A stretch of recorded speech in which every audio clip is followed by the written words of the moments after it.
Greetings, ladies and gentlemen. I call us to meditative thought to be followed by the Pledge of Allegiance. But just prior to the call, I do want to ask us as a board and as a community to be in prayer for one of our families, the Harris family, a student at Sumter High School, suffered loss on last evening, and I do want us to remember the family in prayer. And I also want to ask us to remember Miss Sherry White, a member of this board, in prayer, who will join us by virtual means, but is not feeling the best today. Not down, but not feeling well today. Thank you. May we pause.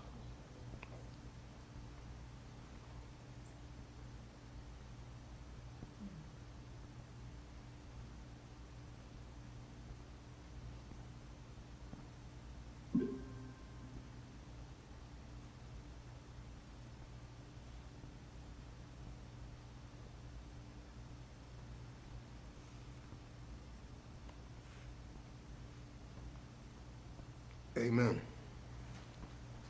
I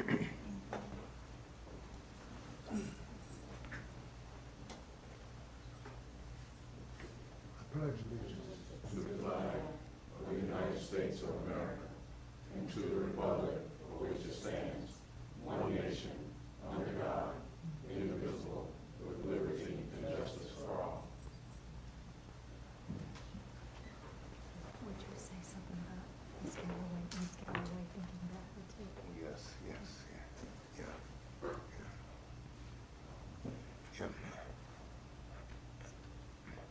Please forgive me for not mentioning that Ms. Galloway, our public relations officer, also lost her father, who was for years my physician, wonderful man, Dr. Lee. Let's remember that family in prayer as well. Thank you very much. This meeting is held in accordance with the Freedom of Information Act. The news media has been notified, and a copy of the agenda has been made available to the public. This meeting is open to the public, and the public is welcome to attend in person. All persons wishing to attend the meeting by virtual means may do so via YouTube Sumter School District Board meeting and Sumter School District Facebook page. Our vision statement: Sumter School District is committed to educating, empowering, and enriching the lives of all students to reach their full potential.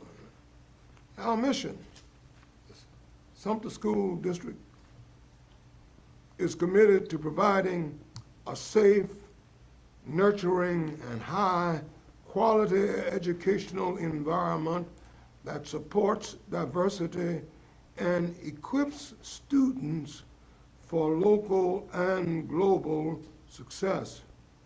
I'm Ralph W. Canty, Senior, and I represent Area 3, and I serve as Chair. Esquire Bonnie Disney represents Area 9 and is our Vice Chair. Dr. Sean Reagan serves Area 5 and our Clerk. Sherry White serves Area 7 as our parliamentarian, who I mentioned earlier is not with us tonight. Daniel Palumbo serves Area 1. Brittany English serves Area 2, and hopefully she will join us shortly. Tara Kaiser Johnson, Area 4. Matthew McLeod, Area 6, and Jeff Zell, Area 8, and Tech Sergeant Kirsten Weidman serves as the Shore Air Force Base representative. Dr. William T. Wright, who was with us last time by virtual means because of the loss of his father-in-law, is present tonight. Yes, sir. And we continue to pray for your wife and her family. He serves as our superintendent. And Ms. Shante A. Scott serves as administrative manager to the superintendent and the board of trustees. Ms. Scott. Welcome to each of you. We're delighted to have you tonight. We do pray that the meeting will be informative and inspiring and will be galvanizing, that it will galvanize us as a board and as a community as we struggle and strive to make Sumter School District the super #1 school district we would all like to see it become. The agenda, point 1, is approval of the agenda. If there are no objections, the agenda will stand approved. I hear none. The agenda is approved. This time, we have a special presentation, and it's my honor tonight to make the presentation. Okay. And the presentation, oh, I'm talking about another mic. I hardly ever need a mic. The presentation tonight is going to go to Sean Reagan.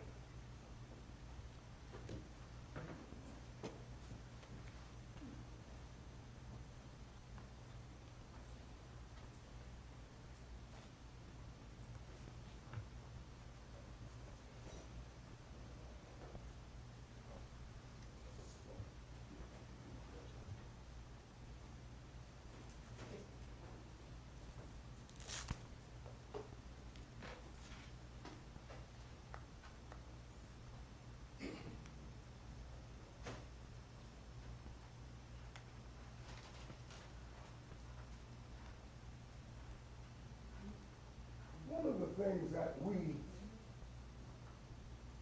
value in our school district is connectivity. We connect with organizations of like purpose, will, and mind. Sean, as is true with all of the members of this board, serves as members of our South Carolina Education Association. The association encourages members to grow, to engage in workshops, seminars, etc., so that they become better at the business of being board members. There are several levels. New board members, the first is level 1, and I think the highest level, if I recall, is level 10. Our former, is it 6? Is it 6? I know it's, yeah, area. Our former chair lady, Dr. Jackson, reached area 6, levels 6 before her time on the board came to an end.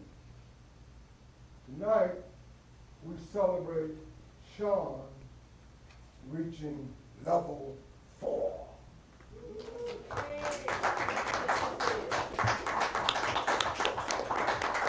I think that's 200,000 points.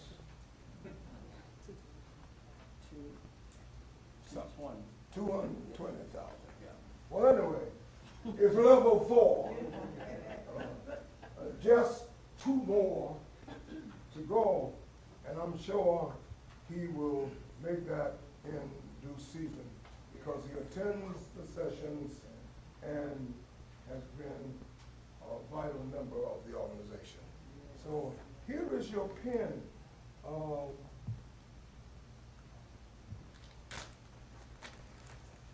Bonnie, do you mind? You want to come and pin it on me? Just don't look. It don't look right for me to pin it on you. You don't want me to jump over the fence.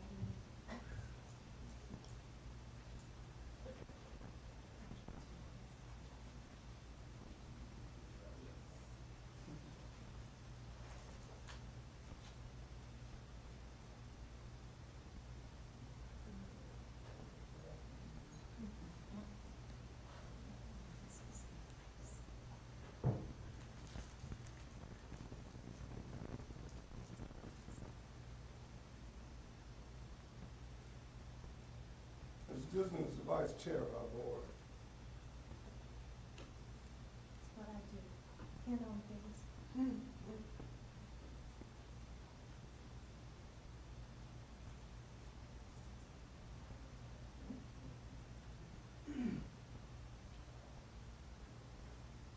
Certificate of Achievement, South Carolina School Board Association.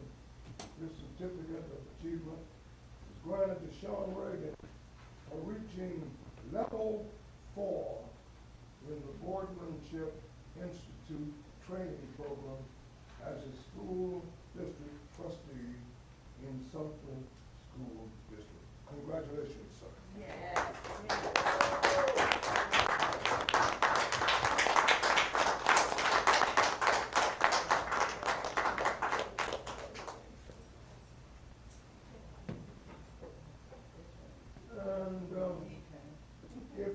If I may just have a presiding officer's moment of prerogative. It is not on the agenda as such, but when you get my age, you can do something sometimes you feel like doing. So I want to do something else very special tonight. And I'm going to ask Sean to do it, okay? So if you'll give him just a minute to get back. I think it's befitting that we do this presentation publicly. I assume full responsibility for disability. All right. Amen? Yes, sir.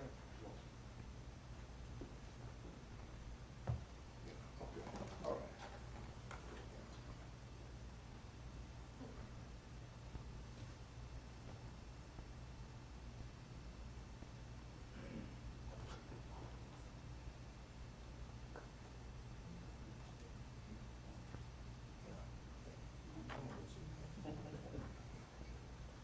Good evening. Well, on behalf of the Board of Trustees, we would like for our administrative manager to come forward, please. Come on, let's give her a round of applause. Come on, you can do better than that. Come on, Ms. Fox.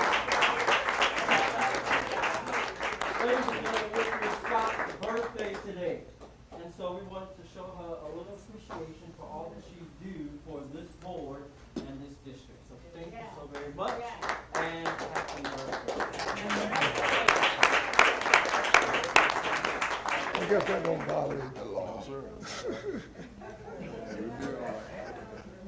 Ah, That's all right.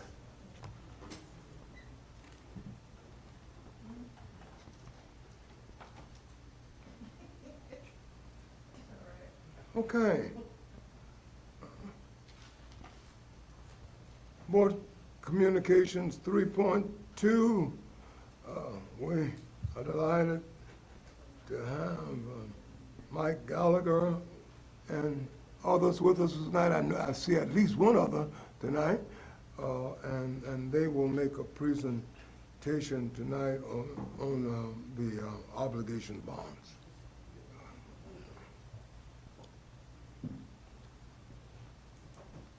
Wow, it's been a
Mr. Chair, Are there any questions? I do. For a bond referendum, how far in advance, for planning purposes, that if we decided to go that route before the election and all that, like, when do you want to start planning? When do you want to start planning? Today.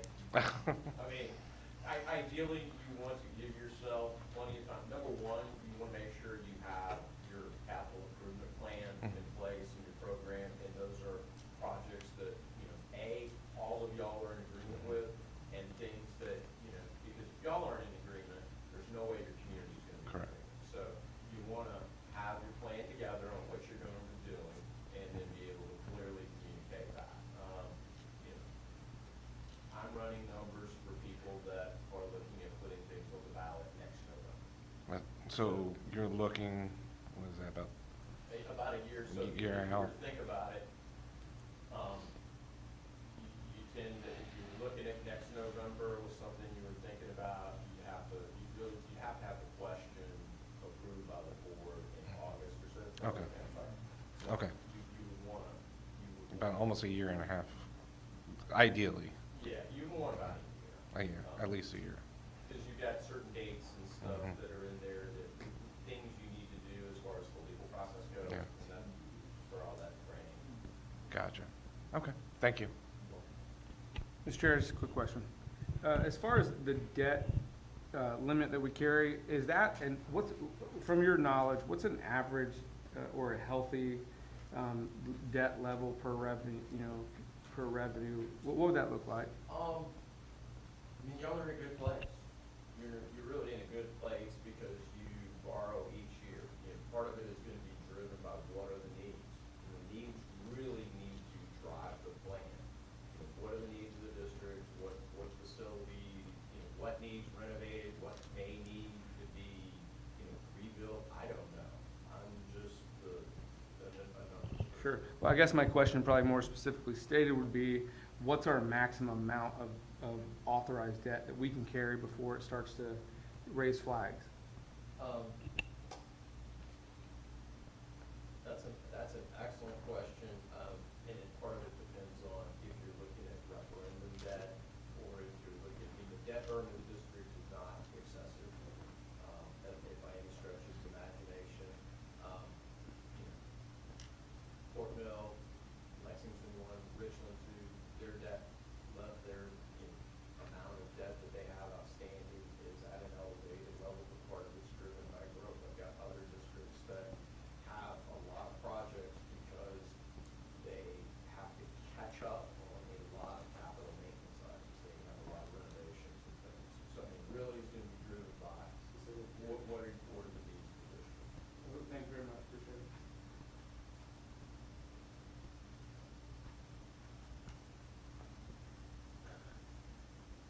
Acknowledge the presence of Ms. English. Good to have you here. Okay. Are there any other questions?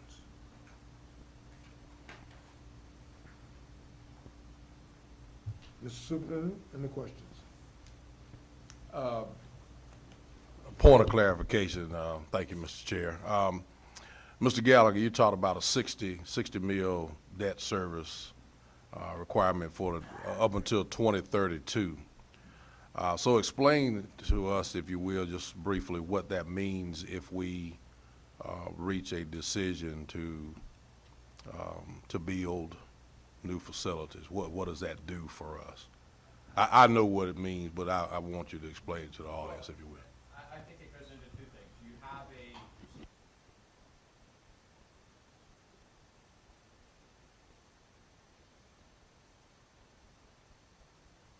the $14 million a year, and then layer a referendum on top of that, there would be a substantial tax increase.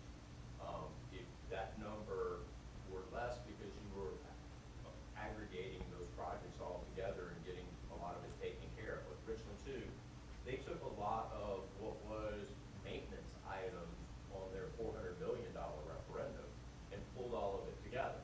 Whereas Lexington did a couple $100 million, and they pushed those things over to be paid from annual bonds. So it's really going to be driven by your plan, and then will be a dialogue.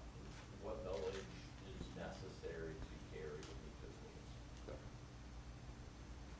Thank you for that clarification. That's all I had, Mr. Chair.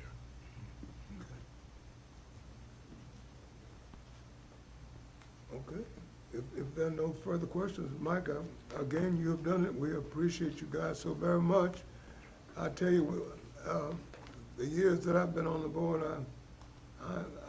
I just do not know what we would do if we didn't have you all there to lead us and to keep us on the right path. I appreciate you so very much. Thank you very much. We appreciate working. Yeah. Good to see y'all. Mighty good to see you, Esquire. Okay.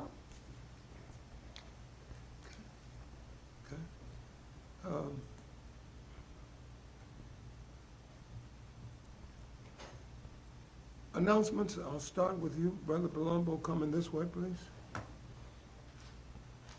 Only one announcement, we will have Finance Committee meeting this Wednesday at 5 o'clock. And we will be going over capital projects, bond projects, old ones, and Title I. And hopefully maybe we'll talk about a little bit about penny tax and trying to get maybe that technical high school out there. So. Thank you. Ms. English? Okay. Sean? No announcements at this time. Okay. Mr. Chair, we will be having the Curriculum Instruction Assessment Committee, September the 6th, 9 a.m. here at the district office. And among other things, we are going to be looking at the Gear Up grant program. And I believe we're going to have a presentation and opportunity to ask questions. Thank you. Okay. Ms. McClure? Ms. Johnson? No question or comment at this time. Okay. Mr. Chair, just a couple of things. So the local Sumter County chapter of the Sertoma Club will be sending 2 hearing impaired students to their annual Sertoma camp. No submissions have been made yet. I just want to put it out there. I'll be forwarding some information to the district so they can kind of collect and advocate for that. But it's all expense paid. I believe it's a week long up in Greenville area, and it's just a phenomenal program. And then the last thing is we will have a transportation committee meeting next week on the 5th of September, and we expect a very lengthy and detailed discussion. Thank you. All right, thank you. All right. Committee reports, recommendations. We'll start with you, Mr. Zell. Okay, Ms. Johnson?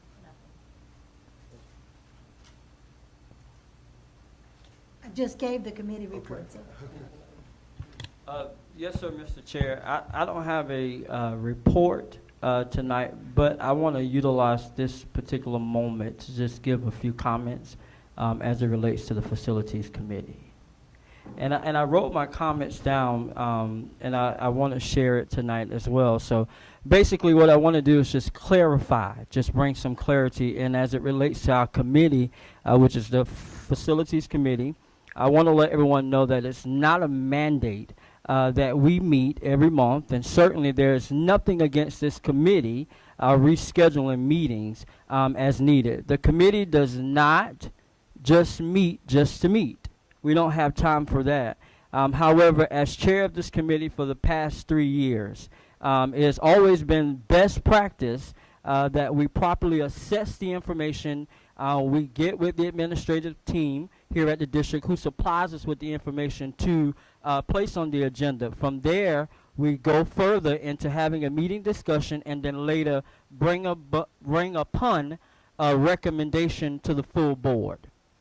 So, for the record, I just want to say that after reading in the paper this past weekend, what a sad gesture that I saw in the paper, which was such erroneous, as well as, might I add, premature information on behalf of this committee. I can attest for the last 4 years, going on 5 years, I've never missed a meeting. And so the Facilities Committee is always doing the work that it needs to do.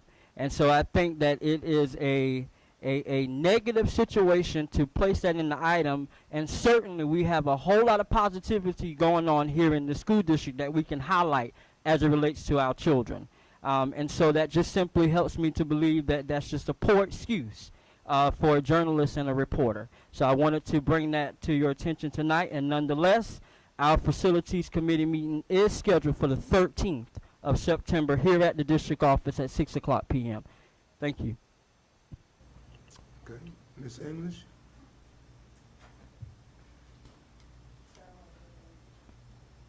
I don't have anything. I don't have anything. Okay. All right, thank you so very much.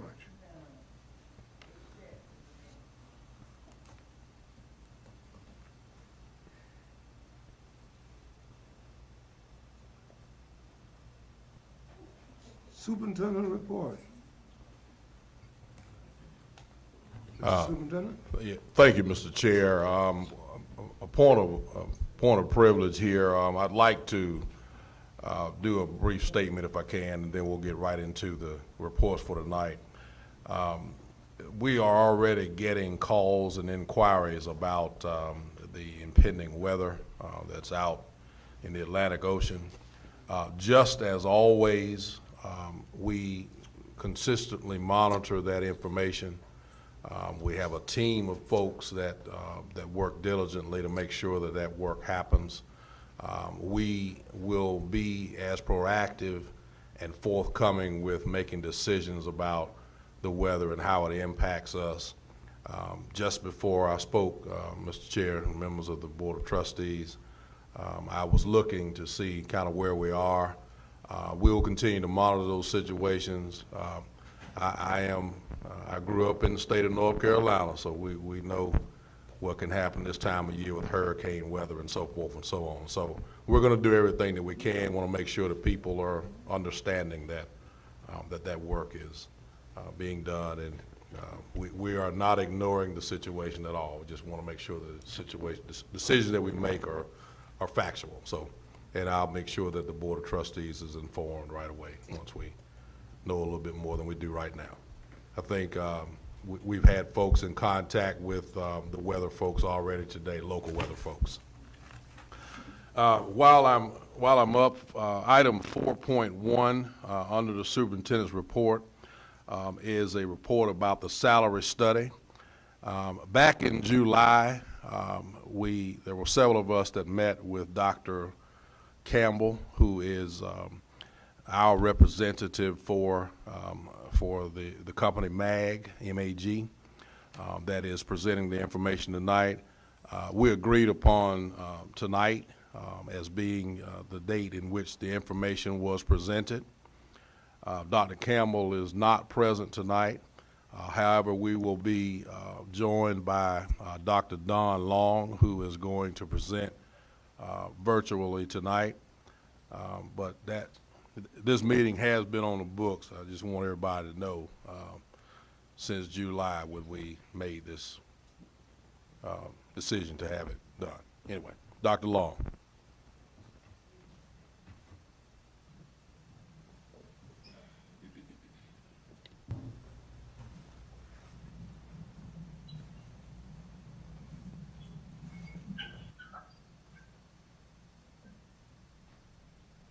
Good evening.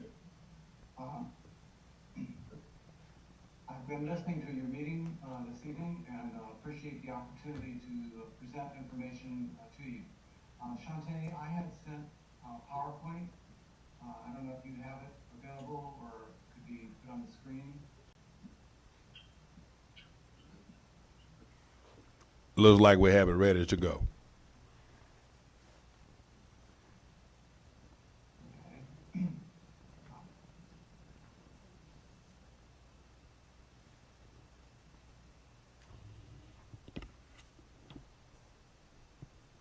Give us just 1 second, Dr. Long.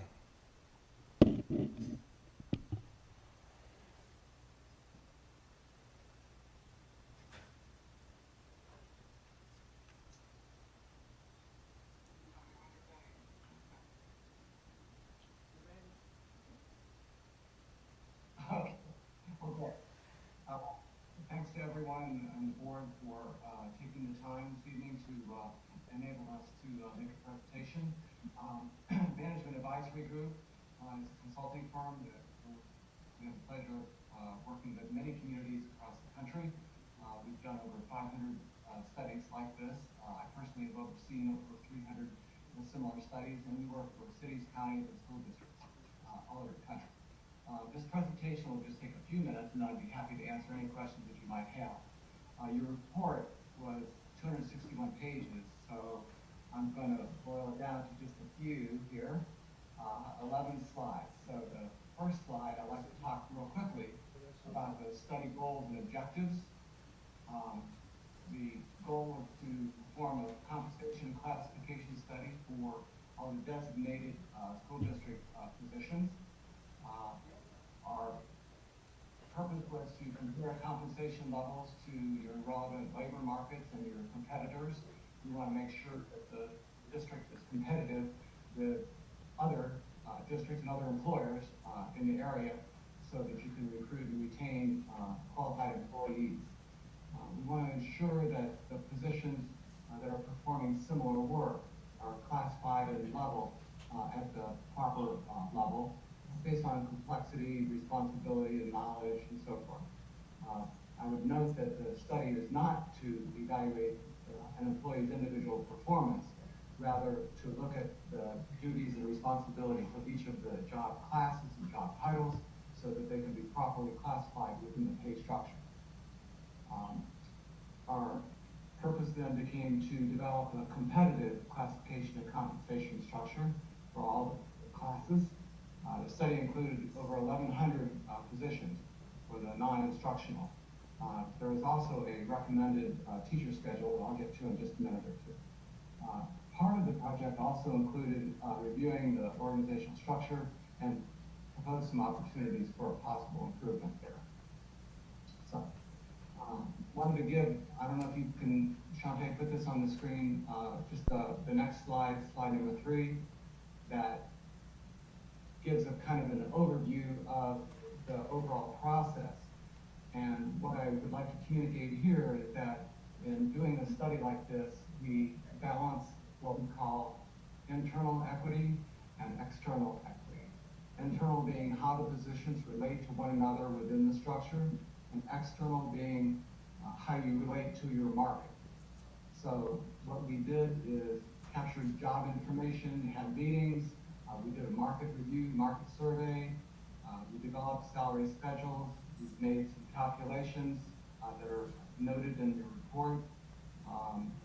So the overall option, the general option is provided with the costing, and I'll show you that in just a few minutes. But the essence of this slide is to communicate that we have considered both what we call internal equity or internal relationships, how the positions relate to one another, and also external equity, how competitive you are to the outside world, the market. So the next slide has to do with when we review job titles, when we review the information that's provided through the employee questionnaire process, we review certain factors that come into play for the evaluation of any job class or any job title, including responsibility for data, the judgment that's used, responsibility for people and the interactions that are necessary to do the work, how complex is the work, responsibility for assets, the impact of decisions that are made, use of equipment, physical demands, communications, use of math, hazards that an employee might encounter, regardless of the safety precautions that might be made, what responsibility for the safety of others they may have, and then of course the education and experience that might be required to do the job. So all these things are considered in the placement of the jobs within the overall structure. These are standard. So when we did the market review in the survey of other agencies on slide 5, you'll see that other school districts were fully considered and identifying similar positions and the ranges that are paid for the work being done within those other agencies. And we take an average of those and try to compare how you fit relative to that overall market. And for private sector information, we use what we call ONET, which is a source provided through the federal government that looks at the detail of private sector jobs that might apply. So all of these agencies were considered in the market survey and market review of positions that are similar to the kind of work that is done within the district. All right. Slide number 6. The overall results of the survey show that the district lags overall. You know, some positions were dramatically behind and some were slightly ahead. But overall, what we saw is that the district is lagging the market that was reviewed and considered at the minimum by over 7%. And at the midpoint lagged over 4% and better and closer in terms of the market at the maximum of the ranges. Now, these are just overall numbers that we considered when we put together the report and made recommendations on all of the job classifications, job titles within the study. So, we were slightly lagging, and we made recommendations to put you in a fully competitive position. So, what we did is, slide number 7, create a unified plan, what we call a unified plan, and that's a normal kind of a thing, for all the non-instructional titles, and there were 115 job titles that were included as part of the project for the over 1,100 positions. This unified structure that was developed for you has 28 steps in each of the pay grades. There's 1.7% between the steps, which results in a 60% range from the minimum to the maximum for each of the pay grades. There's 5% between the grades. This is all normal compensation structuring. And the result of all that is it allows you to be in a competitive position overall, we feel, makes the entry levels competitive, and brings the ranges in line with the markets that were evaluated as part of the project. So, slide number 8, we also developed, and you'll find quite a number of pages in the report that shows the recommended scale with 28 steps for the teacher scale. And then the district would be placing the teachers on one of the steps based on their experience in the system as a teacher. So the ranges for these levels, whether it's bachelor's or bachelor's plus 18 or master's plus 30 or doctorate, are shown here. And we believe that these are competitive relative to the market in which you compete. And there's great level of detail in the report in reference to these teacher scales, very specific. So, slide number 9, we've identified not only the detail for each of the positions within the scope of the study, the 1,118 positions. We've done some calculations in the software that we developed and use as part of this type of project. The costs are showing here on slide number 9 that indicates that if you apply across the board at 5% first, that's usually standard practice, that cost annualized is approximately $1.8 million.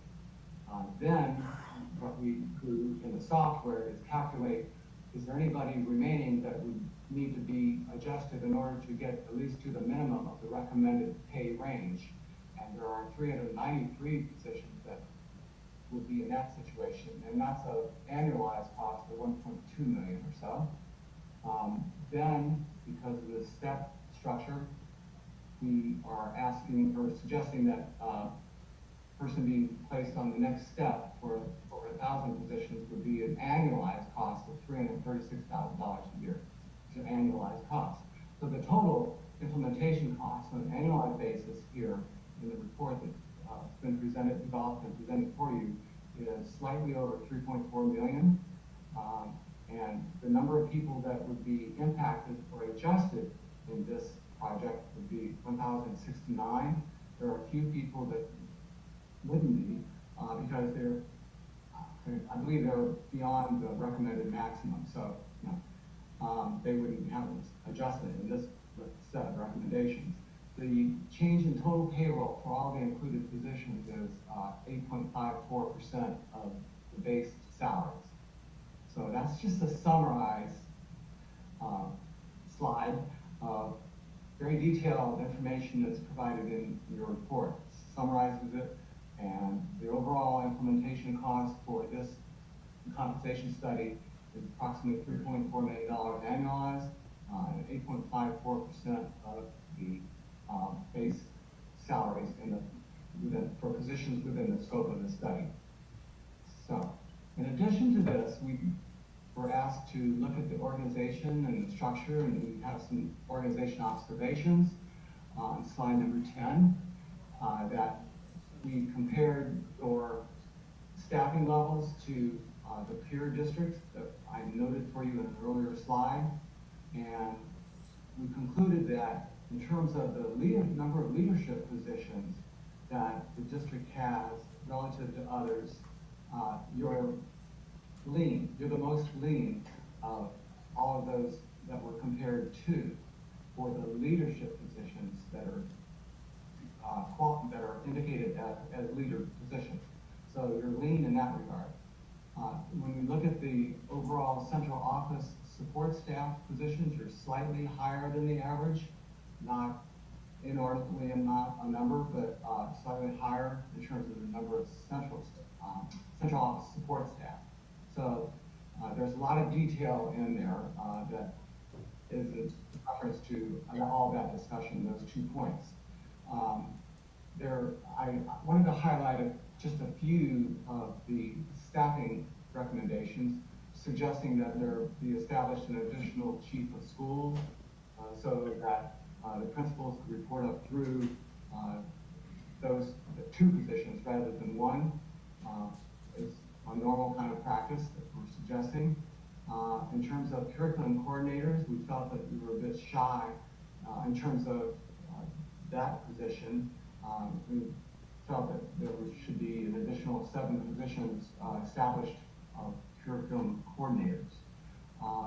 We're suggesting that a transportation director position be established.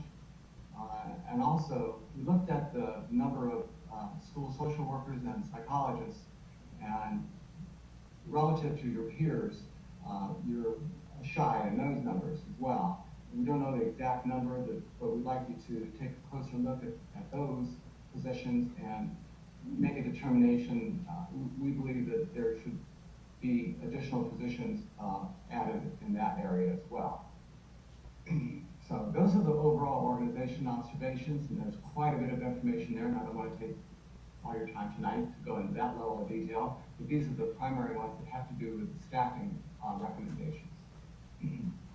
So, on the last slide, we suggest what we call a transition plan. How do you move from your current plan to the recommended plan? We ask that the board review and consider, adopt the compensation structure and the ranges. And the structure is, as I had described it, being the ranges with the step plan and 5% between the ranges and so forth, and 28 steps. We ask that you adopt the classification levels that are suggested, and that then incumbents be assigned to the classifications that are suggested, and then implement the new structure and what we call market adjustments, that being the cost of across the board that was noted and suggested, bringing everyone to the minimum of the recommended range for the position, and then placing them on the step that is the next step up. And those costs are the $3.4 million or approximately. So that's a lot of work on 11 slides, and you have 261 pages in your report that we encourage you to review and consider. And I'd like to say thank you for the opportunity, and we'll answer any questions that you may have about the report. Thank you.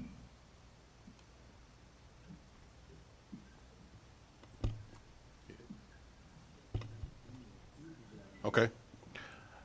Any questions from the Board of Trustees? Dr. Reagan? Yes, sir. I heard the presenter mention several times a report. Will this board be able to see that report, or when we will be given that information? Dr. Coombs?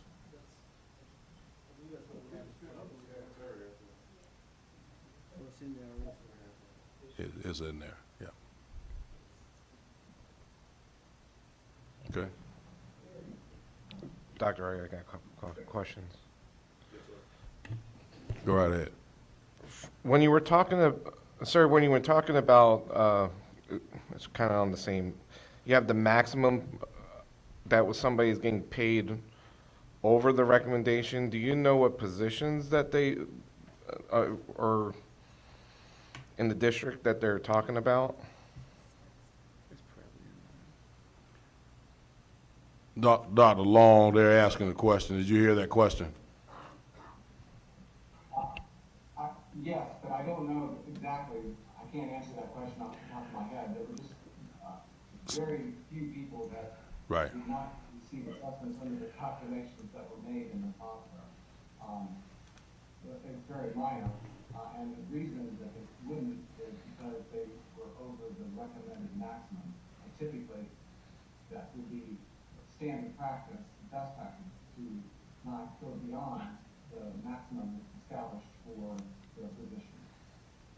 Gotcha. And then for the, you said that we're kind of slightly under for leadership positions. Are we talking more of principals and assistant principals?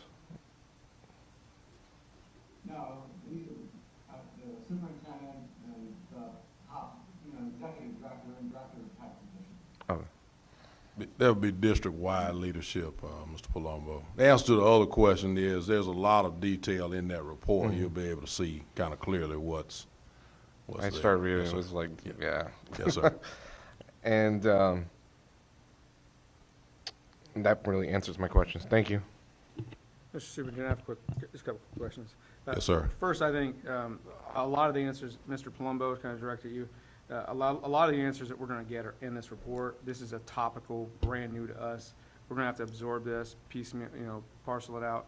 But my question is a pretty specific one. It's kind of a two-parter, and just for clarification, it looks like we have a lot of movement upward to bring in over, it looked like 1,000 folks up to a standard, and then maybe down a couple, I'm guessing. I'm not sure how we're going to do that, but 1,000 people we're going to have to adjust upward, it looked like. But my question would be, Yes. is that correct?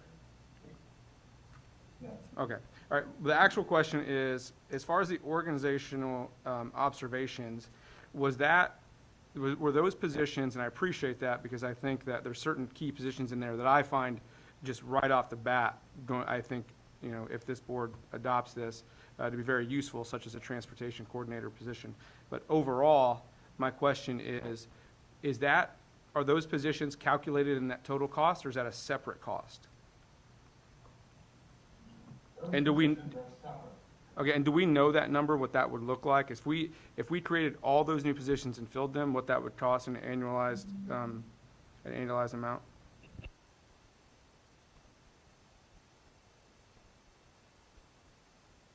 Okay, well, I would be interested in that. I think that would be useful information. Thank you so much. We'll follow up and make sure that the information is presented. Mr. Superintendent, Yes, ma'am. I guess I asked you this. I saw the figures on the PowerPoint, and I'm assuming that money would have to come from our general fund balance, wouldn't it? Yes, ma'am. Yes, ma'am.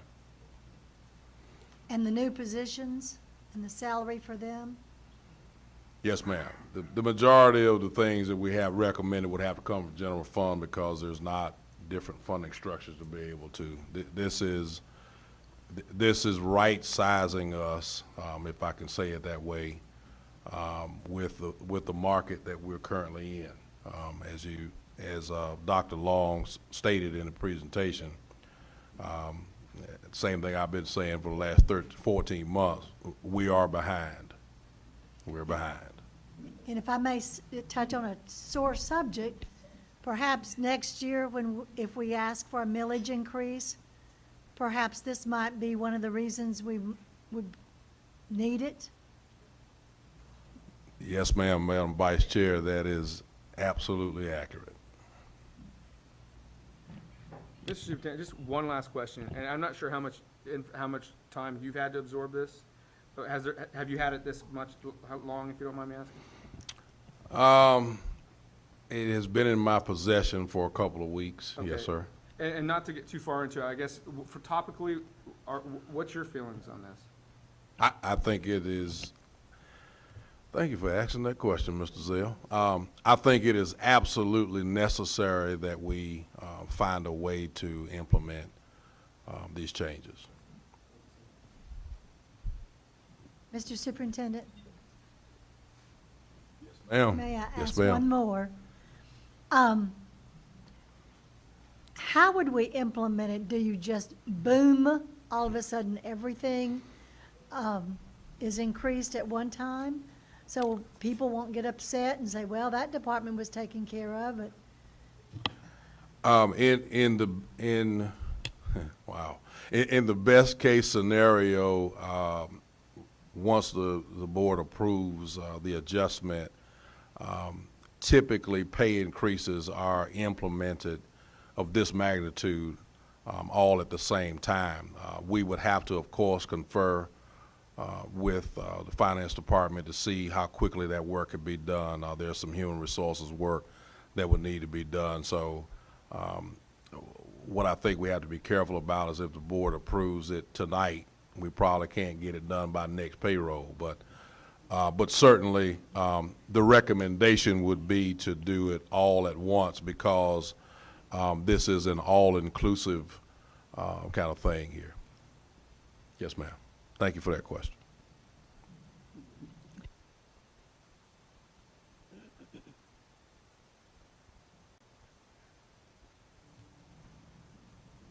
Having had the discussion,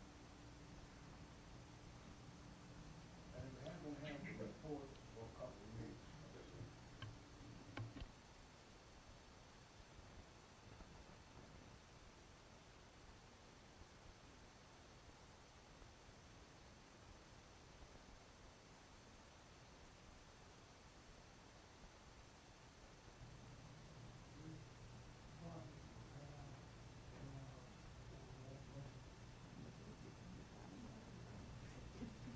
If you're talking about how it affects our employees, obviously, if we're talking about 1,069 employees that are going to be impacted positively at a minimum through this, then that is, of course, the majority of our workforce. The impact would be that that again we are competitive with retention and recruitment of employees because now. When I'm having conversations with employees, it is clear on what we are able to pay them. And this work is needed to be done for some time, if that's your question. and that's, I'm not arguing with that. Yes, sir. I'm with you on that. Okay. But my question really is, what is the economic impact of Yeah. this action?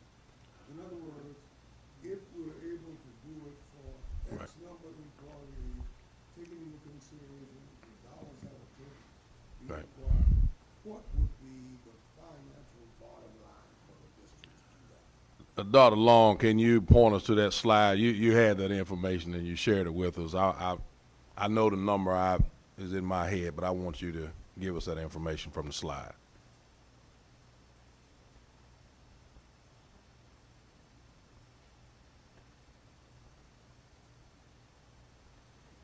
You're muted. I think the overall impact is $3.4 million approximately on an annualized basis to make the adjustments that includes the across the board at 5%, and then the adjustment to minimum, and then putting people on the next step. That's a moderate implementation cost in our recent experience because of the inflation and what's been going on in the market, and also depends on work, past practices as well. But in our world that we work in with other districts across the country, this is a moderate impact, but it puts you in a competitive position for all of the positions within your structure. So the answer to your question is about $3.5 million annually in additional personnel costs to get us competitive. Dr. Reagan, did you have something, sir? Reverend Candy. Okay. Mr. Superintendent, I just have one last question to kind of brought up. Okay.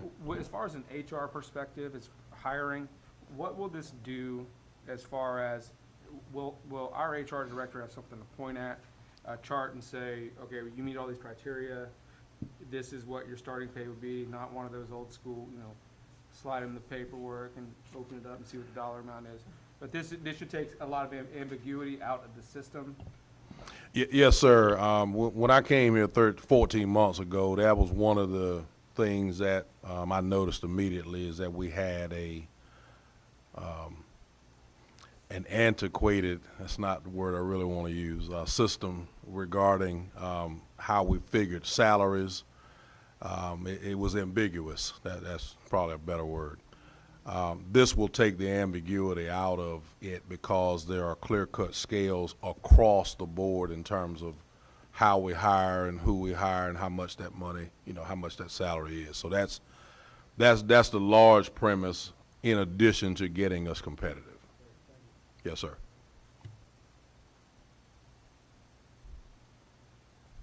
It was mentioned annually, so Yes, sir. that's just for clarification, $3.4 million annually. How many years did they kind of estimate how many years it's going to take for us to kind of? That's a great question. So typically, salary studies are reviewed about every 5 years. So typically, salaries are reviewed around every 5 to 7 years. So what we implement now, and Dr. Long, please jump in if I'm somewhere I shouldn't be, but that's typically for school districts about when they review them. Yes, sir.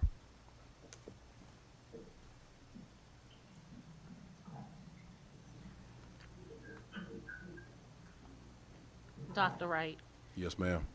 so on page 69, the information that was just shared around the 3.4 million, based on that information, could you explain, or could the presenter explain the flat 5% adjustment or adjustment to minimum? Is that a decision that we would have to make as a district as to how we appropriate whatever increases we're anticipating? Dr. Long can come in with this, but originally there was a preliminary decision made, or kind of a recommendation made, to go with 6%. Is that right? 8% at first, okay. We kind of looked at what we thought might be presentable, if you will, considering our current state. And I asked them to give me a recommendation with getting everybody up to a minimum, and then adding the 5%, which is what you see in front of you, which would be the, so if you can just imagine if we had gone with 8%, Right. then the ask would have been a little bit higher. But again, all of this is designed to get us where we're clear about what we're offering people and to become competitive, both of which we need. And then how do we, how is the adjustment to step? What is that specifically? Dr. Long, can you help us with that one? Yes. That is an adjustment to step is ensuring that every person is on one of the steps within their assigned pay range. So each of the pay ranges has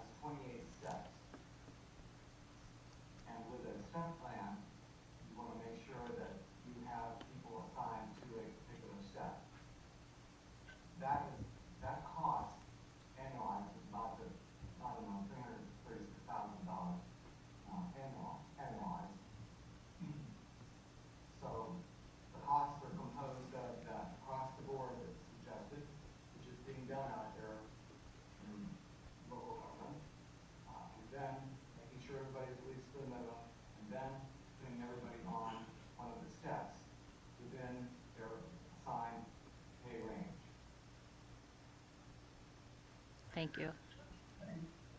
Ms. Cowles Johnson, there's a follow-up.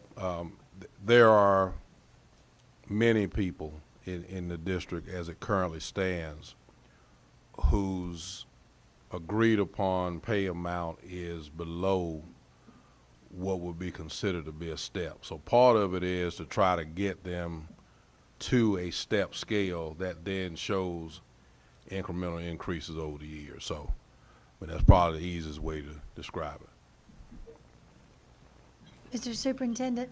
Yes, that- ma'am. That just means that we will have to prepare ourselves for an increase exponentially at some point. It's still, as long as we have the employee or. So it kind of does and does not mean that we know that we're talking about $3.5 million increase in personnel revenue if this is implemented. But we also have to keep in mind that just as it is right now, people come and go still. So, if I have a 30-year veteran who retires, I most likely will not replace them with a 30-year veteran. So it's really not going to change the cyclical nature. It's just that, again, we are, with the implementation of this, we'll be more competitive. Mr. Superintendent, I have a couple more questions. Huh? Okay. All right, so one, as far as our finance office, what does this look like for them? Is this a big ask? Is this a big task to take on? And then secondarily, my next question would be. Yes. Okay, Go okay, ahead. no, I figured so, and so. Sure. I guess once y'all figured out what sort of what the task looks like, obviously you're going to share it with us. Sure. But I'm curious as a good reasonable timeline for implementation if the board takes this up. And then the second question I have is more of a one that Ms. Disney brought up was if bringing those 1,000 employees up to a step. That's going to be the $3.4 million, but that doesn't, unless I'm wrong, that doesn't tell us year after year as those people are moving into new steps what those numbers look like. So, is that in this report here? Is that a projected? And so, I mean, I know it's a very in the weeds question. I certainly don't need an answer right now, but that's something I'm very interested in knowing what the cost projections look like down the road. So anyway, if we don't have that answer now, it's perfectly fine. We'll come back to it. Well, I can give you a general answer. Personnel revenues in any organization are going to go up year by year. So the question would be more so, is the adjustment going to be different? And the answer would be probably not. I mean, in other words, cost of living is going to drive salaries up anyway. The $3.5 million per year should be viewed simply as the way to get us more competitive. And yes, sir. Mr. Superintendent, Yes, I think ma'am. I know the answer, but this this is not about teachers, right? Because that's controlled somewhere else. That's correct. So we can continue to hire teachers without impacting us financially, because we've been putting aside money for them.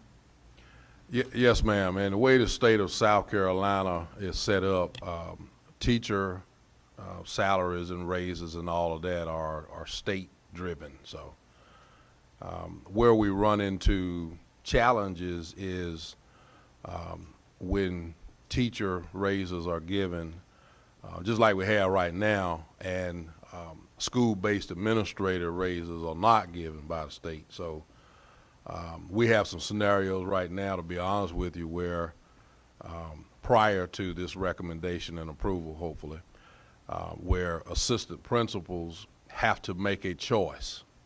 That's going on right now, as to whether or not they assume leadership positions as assistant principals or remain in the classroom. Because right now, with the recent teacher raises that have been given by the state, it is not financially prudent for a person to assume an assistant principalship in some cases.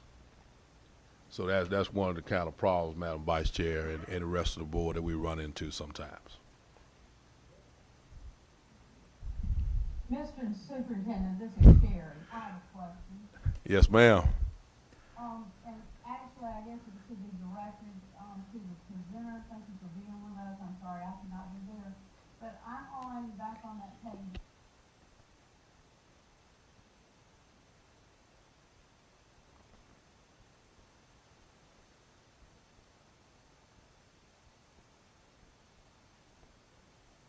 Is that, I'm reading that correctly? Employees that do not even meet the minimum recommendation. That's correct. After the across-the-board adjustment of the 5% is applied, you still have remaining 393 positions that would need to be adjusted to the minimum of the recommended range for their position. And are those 393 included in that 3.4 million? Yes.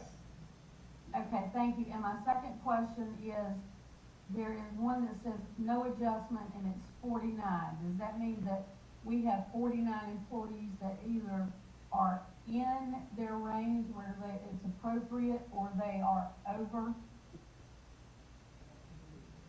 That implies, and I'd have to look at it in greater detail, but typically what I've found in our studies is that that number of 49 represents people who are over the recommended maximum for their position. Okay, thank you for that clarification.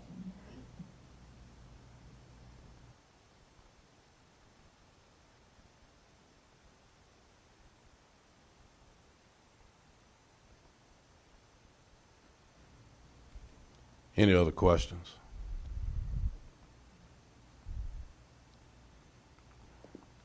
Thank you, Dr. Long, and thank you, board members. We are ready this time for item 4.2. I want to say thank you very much for your time and consideration, and please let us know if you have any other questions. Be happy to participate and answer any questions you may have. Thank you all very much. Thank you so much for your help. Thank you.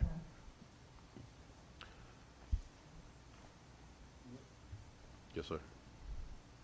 Will this report be a report that's shared with the general public, or it's just something that we would just have to? I think we want to have some discussion about that, Dr. Reagan, and how we, because it involves some specific personnel information that will be easily identifiable. So there certainly are rules and regulations about what can and cannot be shared. Yes, sir. Thank you for that question. Mr. Chair, if you're ready, if you're okay, we'll go to 4.2. Okay, yes, sir. Thank you very much. Item 4.2 now is the other half of our work session main topics tonight. We're going to enter into a presentation and discussion about realignment. Again, 14 months ago when I arrived, there was information about whether or not realignment needed to take place in our school district. There have been a couple of subsequent votes regarding that, and so tonight is to kind of designed to try to update the Board of Trustees, current Board of Trustees, on the specific historical perspective of realignment, and try to get closer to knowing if and when we will implement it moving forward. So that's, and tonight we have Mr. Cropper, who represents the original, he is representing the original group that helped us with the research and information.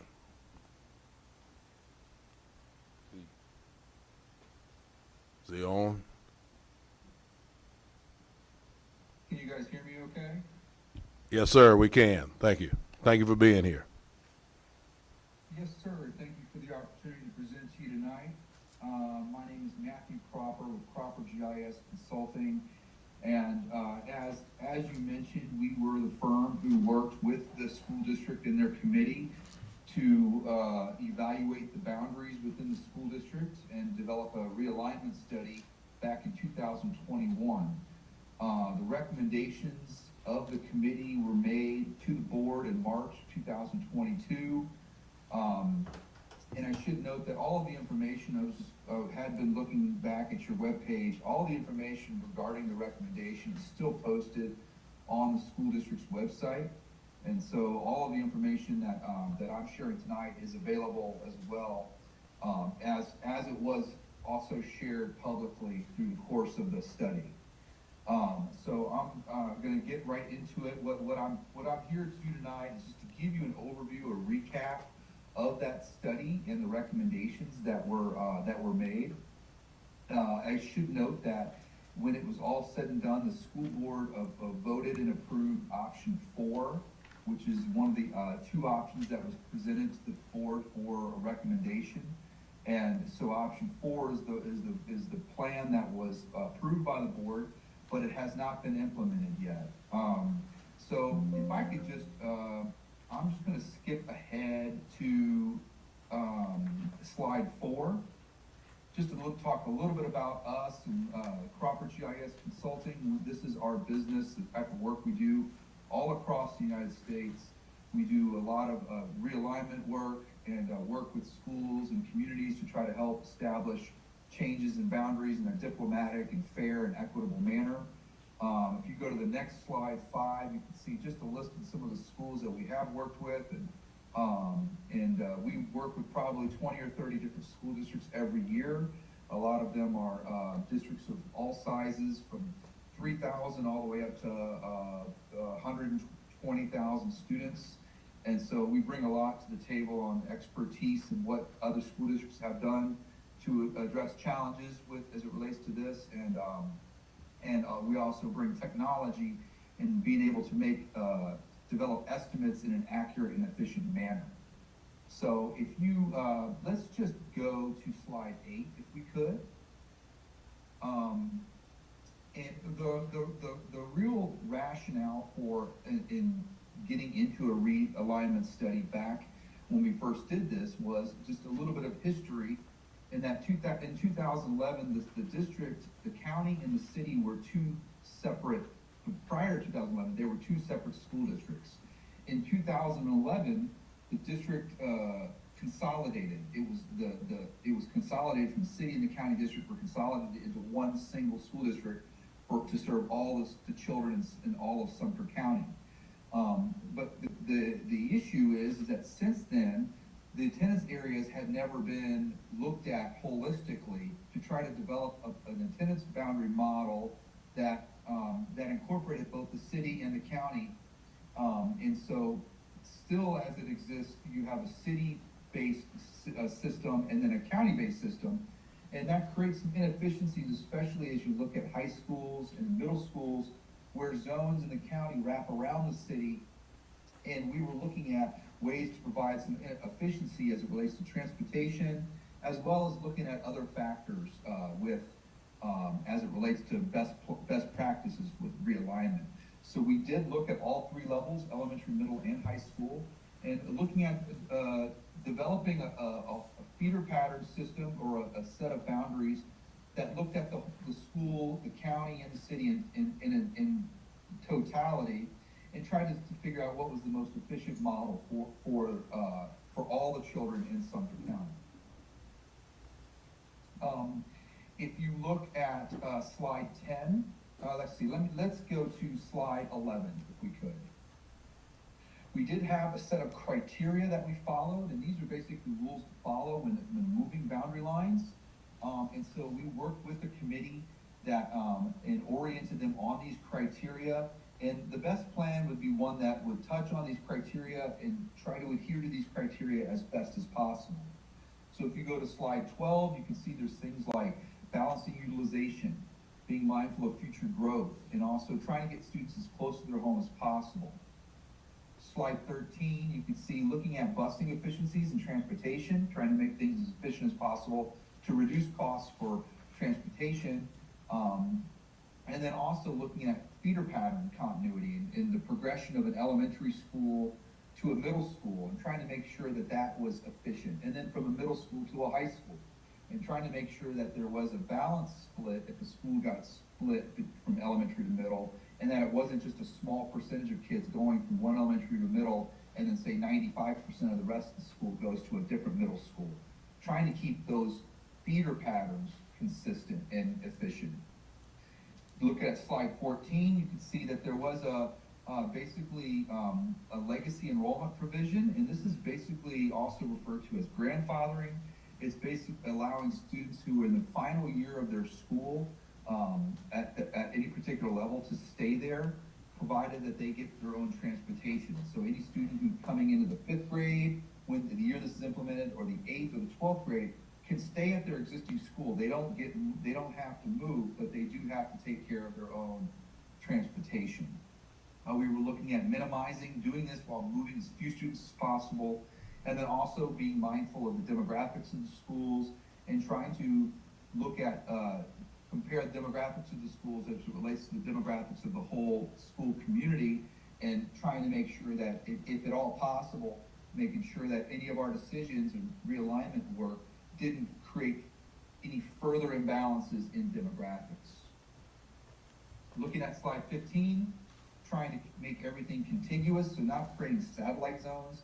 Don't go and pick up a neighborhood or a subdivision or apartment complex and have that area get, that's within an attendance area, and have that area get assigned to a school that's further away from them.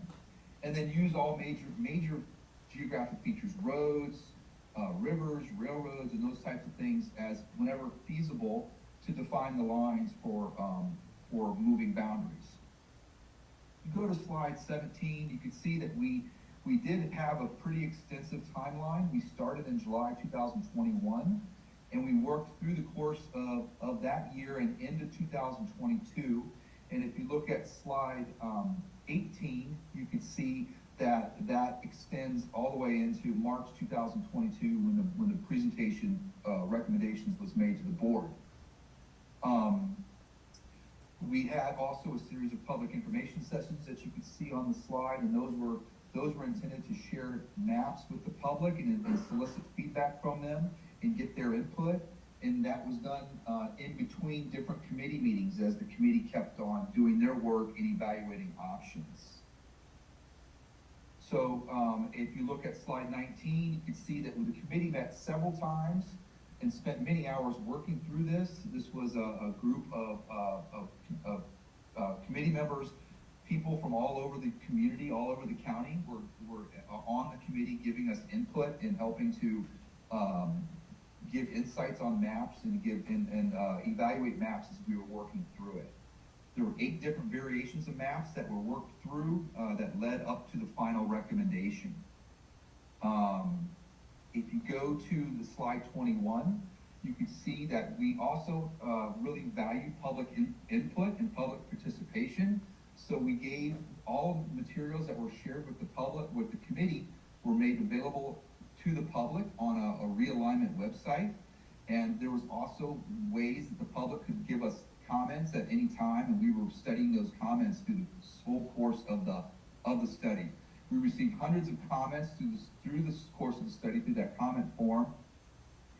And then we also invited the public to a couple of public input sessions that we had at all 3 high schools in person, and those were in December of 2021. And we at those meetings we had maps on easels and on the walls, and we invited the public to come look at the maps and have discussions with the committee and consultants around the maps to get further input from them and their thoughts about different maps that were being considered.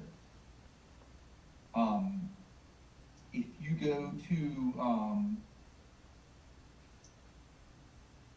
let's go to slide 25, if we could.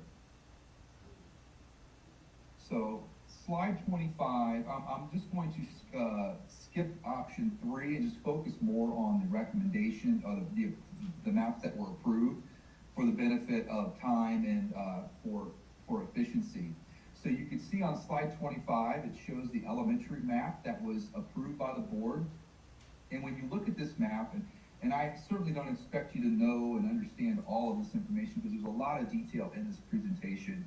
But when you look at the map, you can see the black outline is the current boundaries, and then the background color is the recommendation. And so there was movement that occurred in most zones in order to achieve our objectives. Another thing that we found, and when we were working through this, was a lot of your school enrollment, in particular in the city, and in particular Alice Drive, had a lot of students coming into the school from out of zone. And so we were working on a basis of trying for the district to limit out of zone enrollment permissions in order to be able to control enrollment at the schools and provide equitable enrollments at all of the buildings. And so one of the key parts of this recommendation is to evaluate that out of district transfer policy and to tighten it up a little bit and not allow as much students to enroll from out of zone. So this shows you the elementary map, and I should also mention there's an interactive map that's still live. It's you can find it on your webpage for realignment, but it's croppermap.com/Sumter, and that lets you zoom in and see a lot more detail, and you can turn on layers and look at the recommendations in the current zones and a lot of other information there. If you look at the next series of slides, just going to slide 27, you can see that we provided estimated enrollment, and this is based off of the fall 2020 and I think it was the 2021 enrollment. So you can see estimated enrollment and the current enrollment, and then what the estimated enrollment would be. And looking at the next slide on 28, we looked at it in terms of utilization. So you can see, if you wanted to ask how full is the building with the current and then with any particular option, you can see how that plays out. And then we also, on slide 29, you can see the impact on demographics. So we did measure the impact of race and ethnicity, current and with any particular option, to see what the impact would be with any particular option. And option 4 again was what was approved by the board. Slide 30 shows you the impact data. And so really the takeaway with this is that this recommendation would move about 570 elementary students if it were to be approved. And feeder patterns were evaluated, and you can see on slide 31 the impact of feeder patterns from elementary to middle school. And then also looking at slide 32, we did calculate the distance, the average distance of students to each school. And we were working off of basically the current and then these two last final options. So the average, as it relates to elementary schools, the average distance traveled did not change much, it changed very slightly. But when we get to the middle school and high school slides on this, you'll see that transportation distance was improved greatly for a number of schools in the district, and the overall average went down. If you look at slide 34 for middle school, the middle school recommendations, you can see again, the middle schools do make it, the recommendation does make adjustments to pretty much all schools within the district in order to try to get students closer to their home and try to align the zones with major thoroughfares and routes and envisioning students traveling to school from home and things like that. And so there was no school within the county that was not impacted as a result of these recommendations. And so this shows you the middle school recommendation that was approved. And then again, enrollment utilization on slide 35, and then demographics on slide 36. And these have not been updated since, and we're coming into the fall 2023 school year. So these data do reflect a couple of years ago, but it's likely that the numbers are not going to change greatly. These are estimates, And when you look at slide 36, you can see that the recommendation that was approved would move about 585 middle school students. Looking at slide 37, the transportation distance for middle school was not greatly impacted, although some schools, in particular Ebenezer's, average transportation distance went down because Ebenezer did sort of wrap around, I believe it's, look at the zone here. School.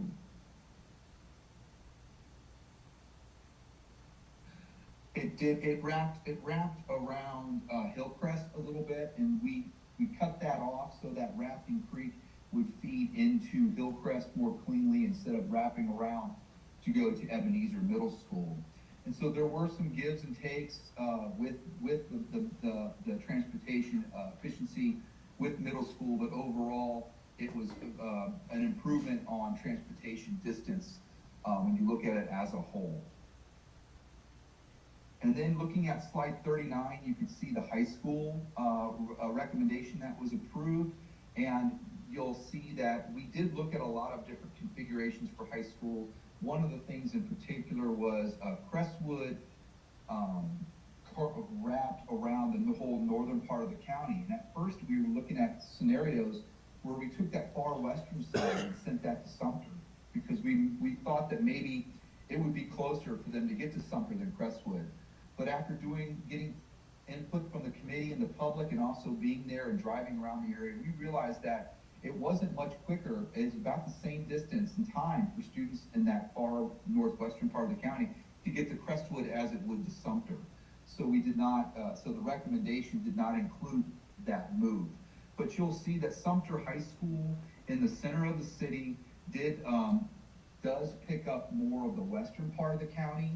And then the areas in the eastern and southeastern part of the county were shifted to Lakewood and Crestwood High School.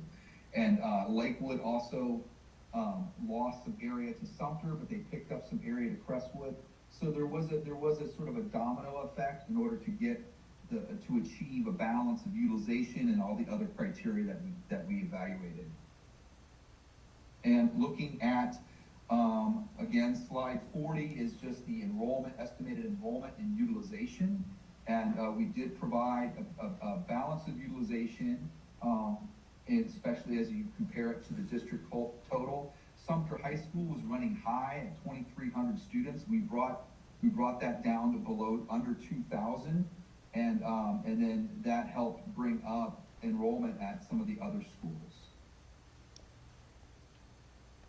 This map and this recommendation for high schools, looking at slide 41, would impact about 1,400 high school students if it were to be implemented. And the slide 42 shows some of the transportation comparisons for current and the option. And you can see that currently Crestwood had 11.2 average distance for all of the students was on average about 11.2 miles from their school, and this dropped that down to 9.9, so on average, and that did represent a good improvement in terms of overall numbers of students in proximity to their home. Lakewood went down from 7.7 down to 5.21, and Sumter went up slightly from 3.58 to 3.92 miles. But the overall distance, if you looked at all the students to high schools, currently 7.5 miles is the overall average, and this recommendation that was approved by the prior board brought that down to 6.35 miles. So definitely some improvement in overall distance of students to school, to schools they attend. If you look at slide 43, you'll see that the committee did want to provide some other recommendations to accompany this. And that at the time, the board and the school district was considering to implement in fall of 2022. The committee did recommend to delay that another year, and their original recommendation was to implement this fall. Of course, that's we're too late for that now, but that was what the committee felt like it was more important to make sure that the school district did all of the research, notifying parents, looking at bus routing, and looking at staffing in order to be ready for this when the time comes to move boundaries. And then the committee did have a discussion about this open enrollment out-of-zone transfers that I mentioned, and they said that although it's good to try to tighten that up a little bit, it is important to still offer open enrollment out-of-zone transfers for special programs that are only offered at specific schools, and staff members' children, or hardships. And that would be more of a matter for the policy committee within the school district. And that is basically the wrap-up of my presentation, just an overview of the recommendations that were provided in March. I'd be happy to answer any questions that you may have.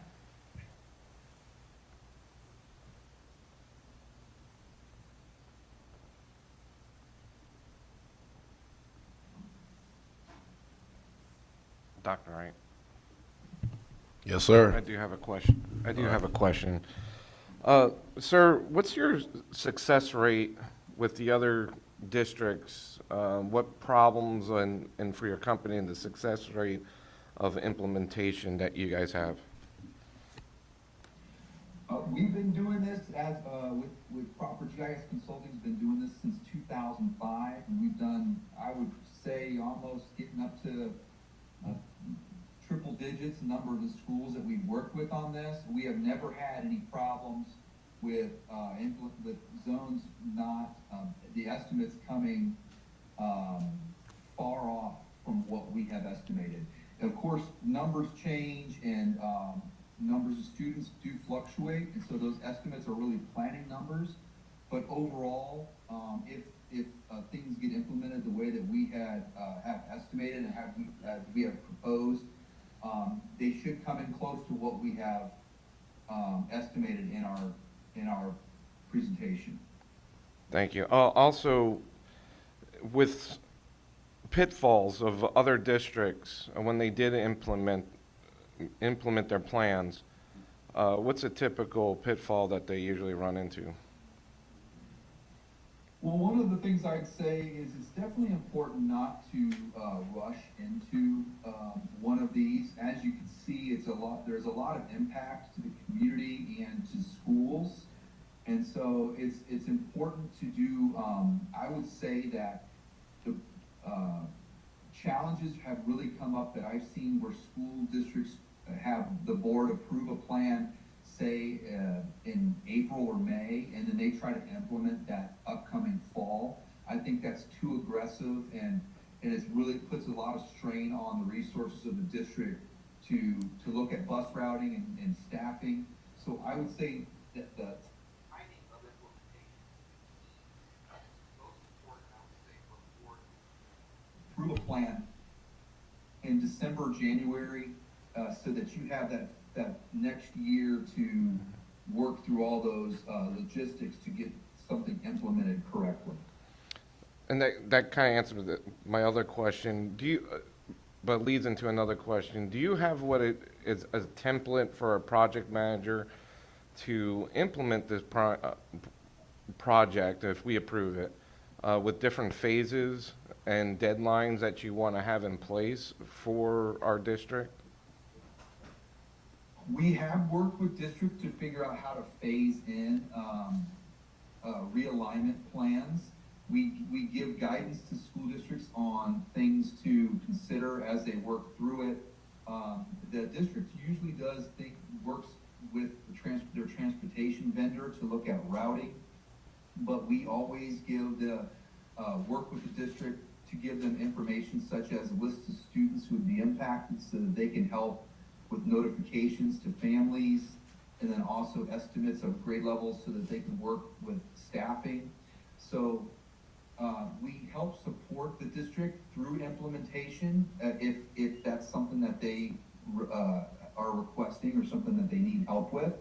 And it's a lot more of a matter of giving them insight onto how other districts have handled it, and then also giving them data to help align them and give them accurate information to make adjustments that they need to make. Thank you. Mr. Superintendent, I'm sorry, go ahead. Mr. Palumbo, in addition to that, that's kind of why we've fortunately are starting this discussion now in August, because I can assure you that my team and I have already begun kind of looking at how long it's going to take us to do X, Y, and Z to make sure that we implement it, should the board approve it. So we're already looking at that, and we'll contact, of course, this group as needed, or whomever we need. Yeah, Mr. Superintendent, that actually answers part of my question, and this is Okay. directed for the district. This is obviously a very heavy lift. You know, hats off to anybody prior to this board who's had any part of this. I think this is one of this process that should have had happen years ago, but it didn't. Here we are, and I just appreciate this district taking it on. You know, that's my take on that. But as far as implementation, what do you look like?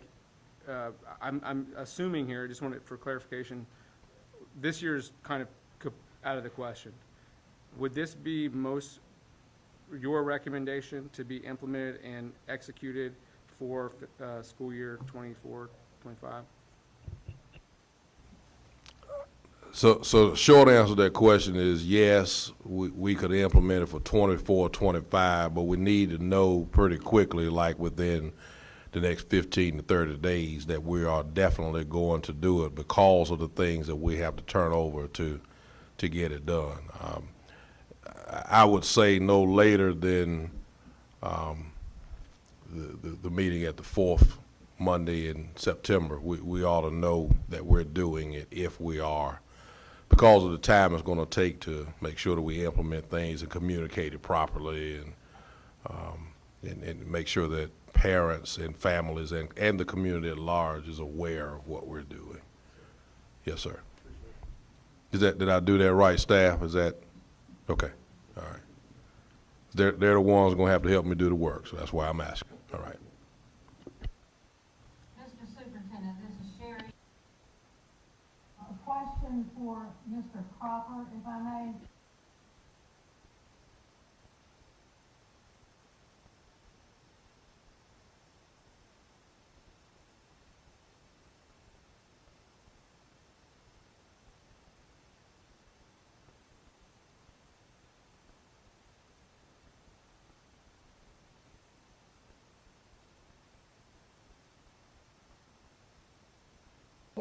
It's possible that, you know, with a couple of years gone by, that you may want to have the opportunity to make some slight adjustments, if you feel it's necessary.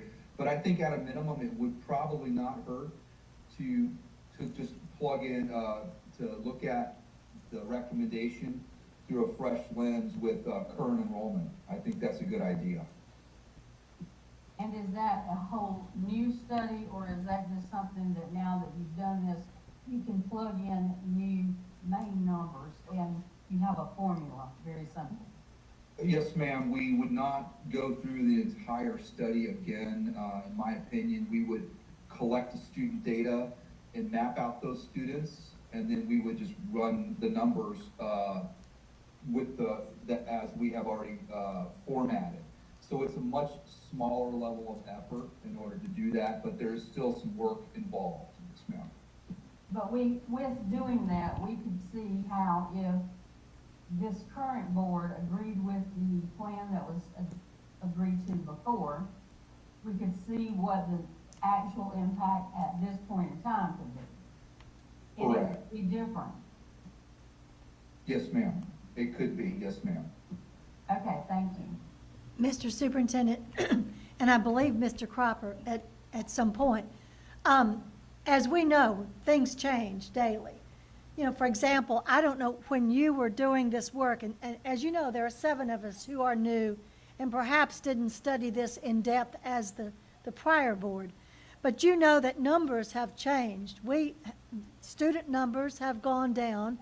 We don't know what our student numbers will be until probably the 45th day. We could be down.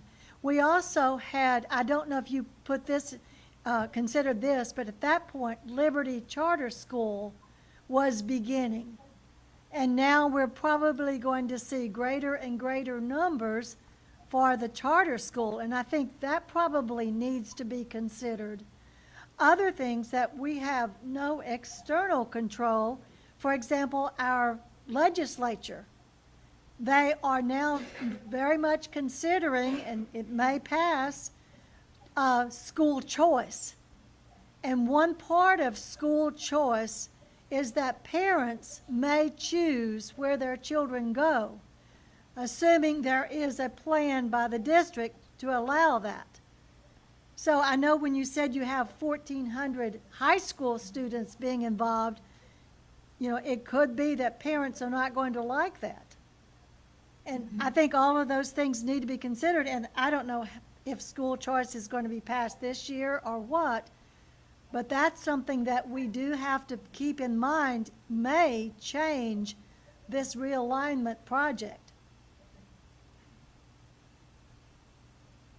They could, yes ma'am, absolutely. If a big policy like that were to be implemented, that could have a lot of impact on where students are enrolled at school. I know that one of the things that we were looking at when we did this study, it really wasn't a lot of the studies that we do are driven by imbalances in utilization, and a lot of, for example, maybe one school's overcrowded, that's severe and needs relief. That wasn't the issue here. There was not really an overutilization issue, but more of an imbalance in enrollment. You did have really low enrollments at some of your schools, in particular Rafting Creek was one that had, back when we were looking at this, had about 120 kids enrolled there.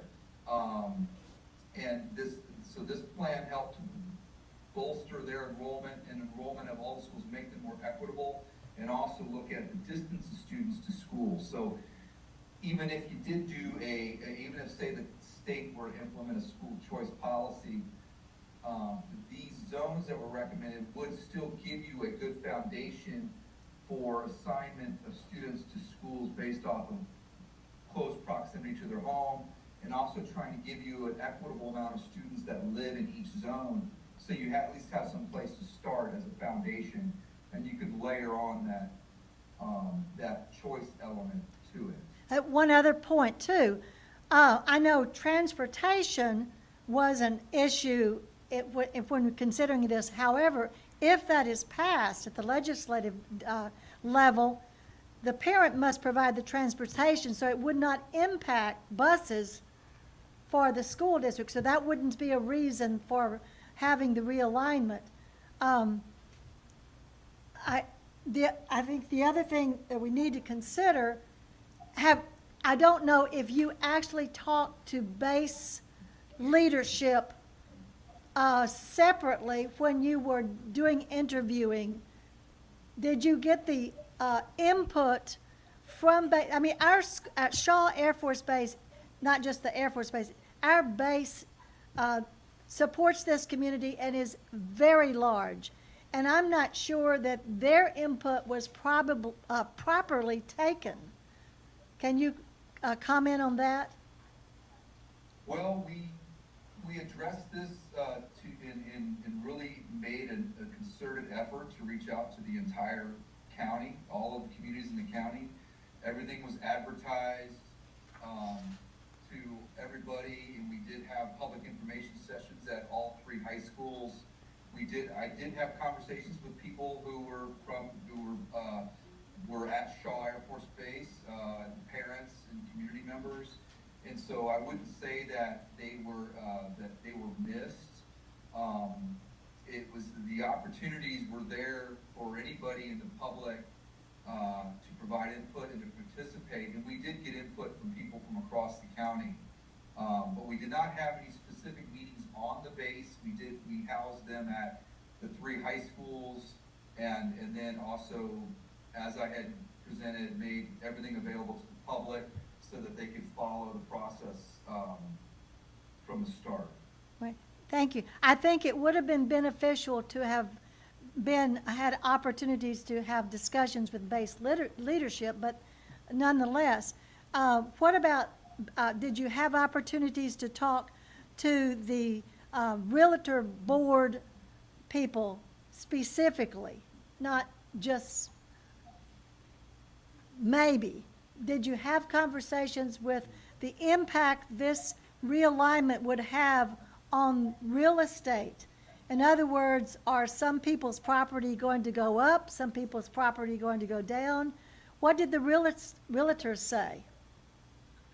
We did look at housing and talked and got insight regarding where housing is going in, but we typically don't, we look at things and developing a plan that's best for all children, in this county, and we always hear concerns from, parents when we do this across the country that, oh, well, you're gonna affect my real estate values and the value of my property and this and that, but that's really not something that we can control. We're not trying to look at the impact of property values, but more so at developing a student assignment plan that is equitable, that adheres to our objectives and criteria. Okay, thank you for your honesty and expounding on those. Thank you. Yeah. Dr. Wright? Yes, ma'am. Yes, ma'am.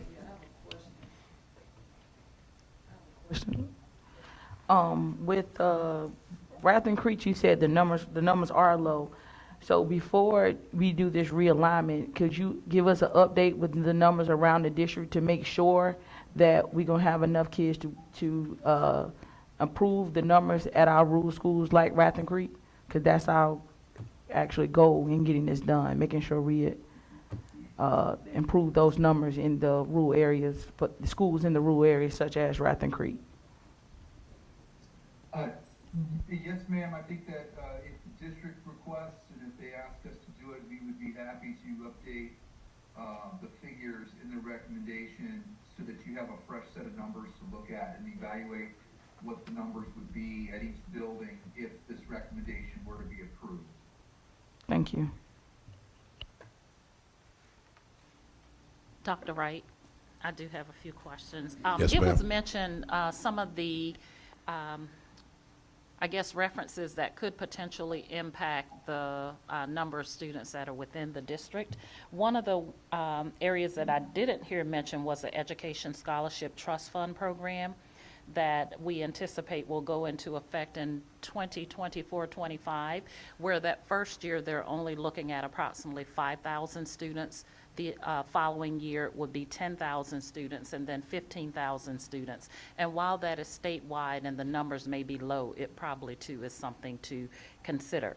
The other piece is not all of us were necessarily honed in on the advantages or disadvantages of the option for number 4. I think that we may have more familiarity around the overall advantages and disadvantages of doing this. So do we have somewhere that we could go to review what the advantages were for option number 4?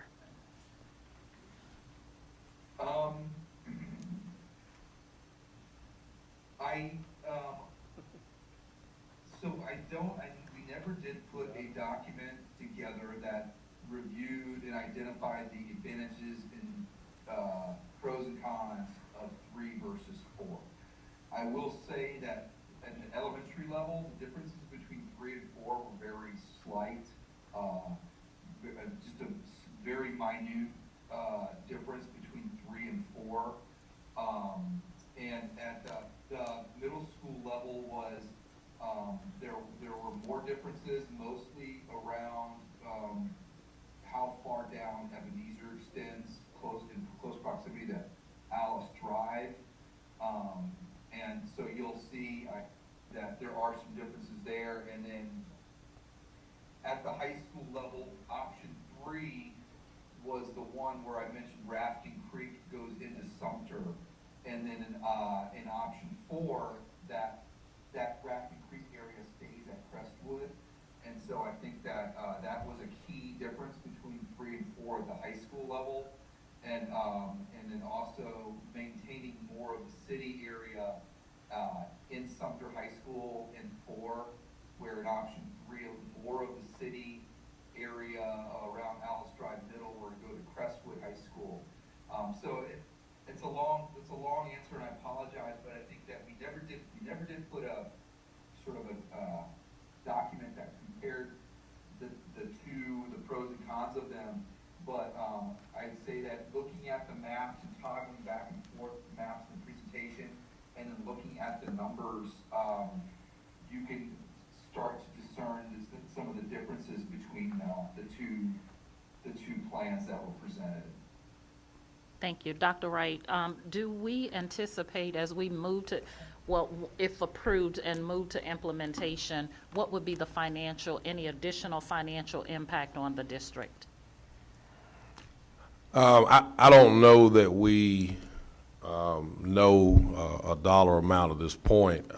Just imagine that we still will be operating the same amount of schools, and theoretically, if we're traveling less distance to deliver children to school, there probably would not be a negative impact financially from that standpoint. So it would just be a matter of implementation and movement costs. Teachers are going to have to move and things of that nature, and the cost that we incur from that. But I don't know that I'm prepared at this point to speak to, what those financial impacts are. We can certainly get some estimates for you. But there really aren't, other than the physical movement expenses, everything else should, I would think, theoretically remain the same, because we're not closing or repositioning schools. It's just a matter of a significant amount of bus routing, and then, of course, personnel moves from one place to the other. And you did mention the bus routing. That was my last part. Yes, ma'am. Do we anticipate fewer, more, about the same number of drivers based on what we actually need today, not what we're currently using today? Mr. Cropper, do you remember that, or is anybody, Mr. Myers, you remember that? Was it less drivers under the new realignment? So that, I think that's what she's asking, less bus routes. Well, we did not have any data on the net impact on busing, or in terms of bus drivers or staffing. So that's usually something that the school district will look at and examine after the recommendation is there, once they have a plan to look at this. Usually they don't get into all those details when there's several plans or a couple plans on the table. They wait until there's a recommendation, and then they start to look at the overall impact. And one other thing I'd like to just note about the question about the difference between 3 and 4 is that I think one of the key drivers for the board approving option 4 versus option 3 were the impacts at the high school level. Option 3 moved 2,200 high school students, and option 4 only moved 1,400. So it was a substantially lesser impact at the high school level, and overall fewer impacts in option 4 at all 3 levels than option 3.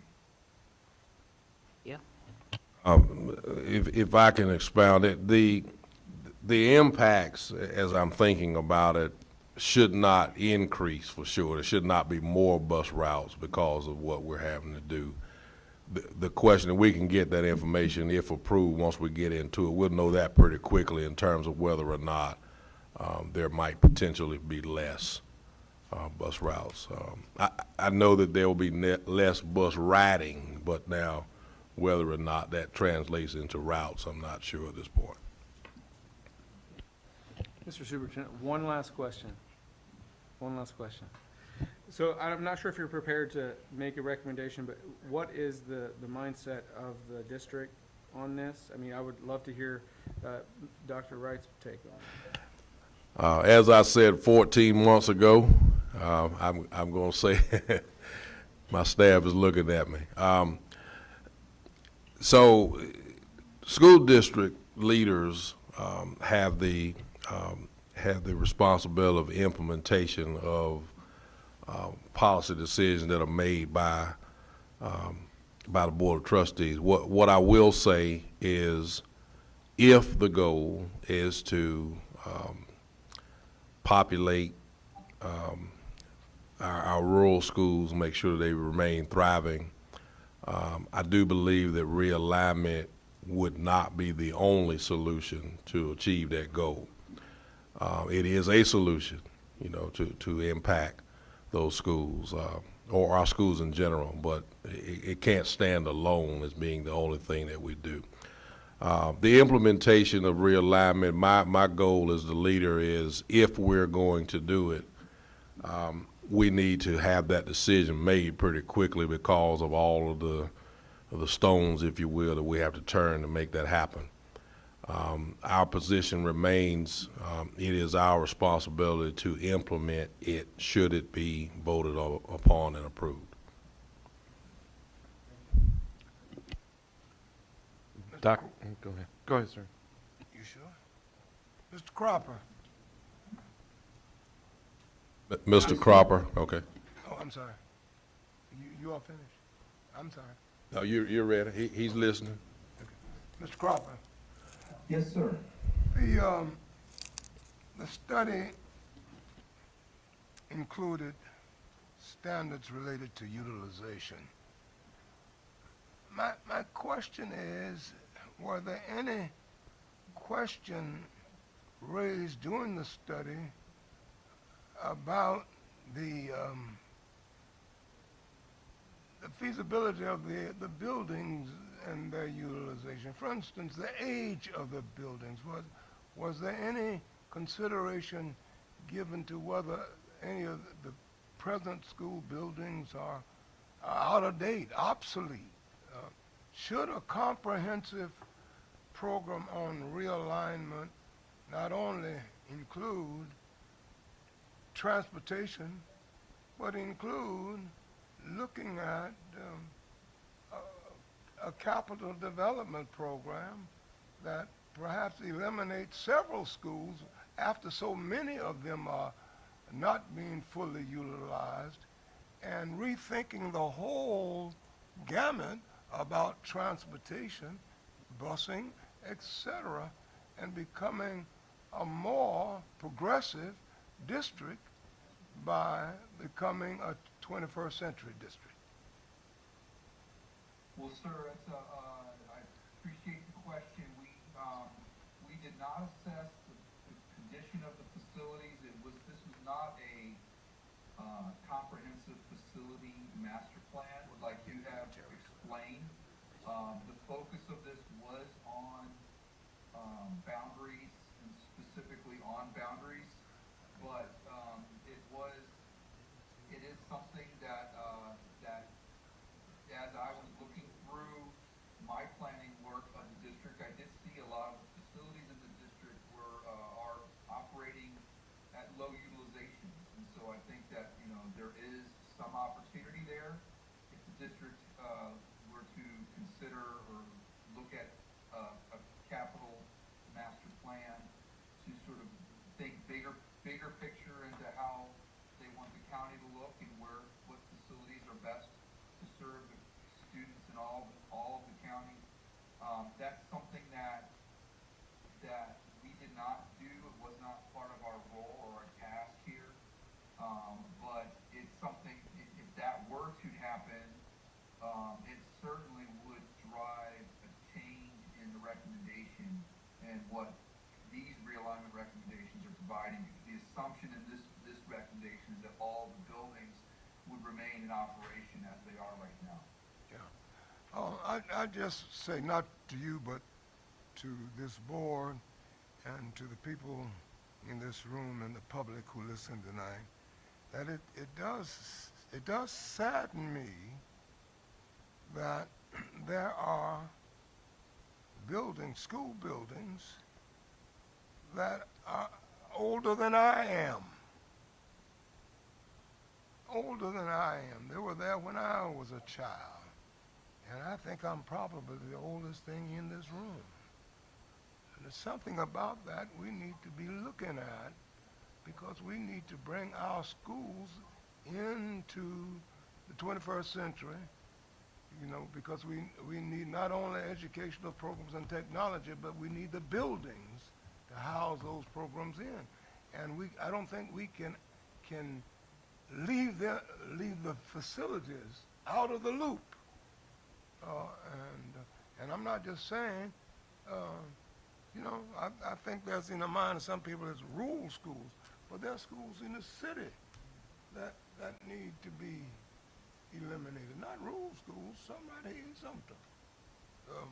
But I think we need to really be looking at a Sumter district that is 21st century driven. I'm finished. I'm sorry. Dr. Wright, couple things, and Mr. Cropper, I know this is a couple of years, but the growth, where was your data showing the growth heading to in the Sumter County? We saw most of the growth in Sumter County was west of the city, just along the city-county line, in the Cherryvale area, and then really just more on the western edge of the Sumter High School zone. There was a residential development going on there. I'd say that's probably where the bulk of the residential activity that that I recall that we looked at was happening. Also, Dr. Wright, will this affect, if we implement this, some schools, I'm guessing, because some of it's not going to change really too much. Class sizes, is it going to bring down the class sizes in some of these schools where, from teacher to student ratio? So the short answer is that it could. It depends on which school we're talking about. It depends on what adjustments we had to make for class sizes now, because when you're trying to run comprehensive schools, trying to offer everything that you're supposed to offer, sometimes that affects class sizes. To be honest with you, just today, we had that discussion in our executive leadership team for this year as well as subsequent years, depending on what decisions you guys make. We school districts nowadays, Mr. Palumbo, have to constantly look at class sizes and make adjustments because of such. So where you might see the most impact is in schools that we are growing. So whichever those schools are that are growing in size, if school right now is 300 children and under the realignment it grows to 400, that may or may not impact by class size the same amount of teachers. If it grows by 100 children, theoretically that'd be 5 classroom teachers. That may or may not need to occur depending on how the school is currently staffed. So that's why we need time to really look and analyze those decisions as quickly as possible, because it's going to take some months. Once we get 45-day numbers in for this year, that is the basis information that we then give to Mr. Cropper to say, boards decided to do this, we're going to implement it for 24, 25, how does that impact us based on, and then we go into making teacher decisions and bus route adjustments and things of that nature. So the short answer to your question is it could impact, and most likely will in some areas. Also, if you're going the other way, if your school is getting smaller for whatever reason, like a Sumter High, we just have to look at it and look at the class sizes and so forth and so on. A lot of that's driven by state policy in terms of what we can and cannot allow in certain grades, particularly at the elementary level.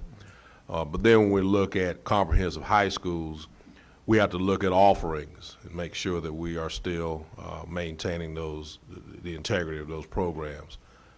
No matter whether we're serving, I think I heard 2,300 children or 1,900, we're still going to have to provide the same kinds of things for that and the other high schools. So it just depends on the school that you're talking about, but yes, we'll be looking at all those things. Because I am concerned, because my constituents in my area, Sure. my area is the one that's growing.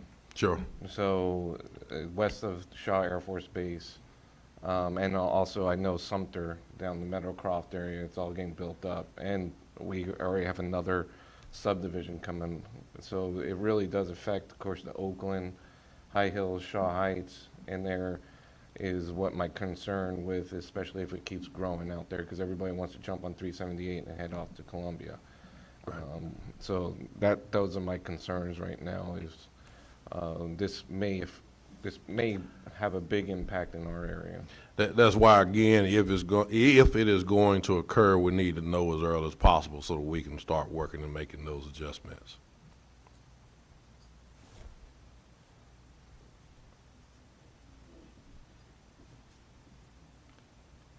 Any other questions?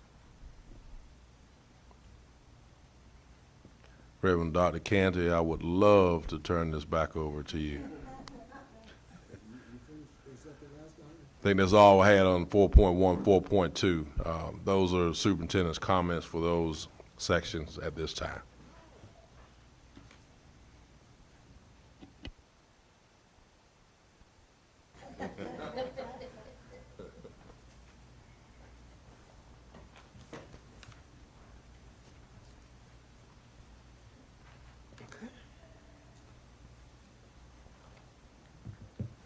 Item 5, executive session.